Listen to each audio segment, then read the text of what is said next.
Parsvothanasana, pyramid pose. Stand in tadasana on the front edge of your mat. Take your right leg far back.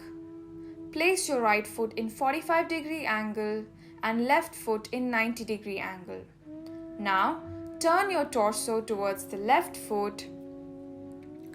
Interlock your hands behind or place it in Namaskara Mudra. Now, exhaling, bend from the hips, lengthen the spine and make sure to press the soles of the feet on the mat. Stay there for a couple of breaths. Now, while inhaling, slowly come up, release your hands and come back to the start position. Make sure to do it with the other leg.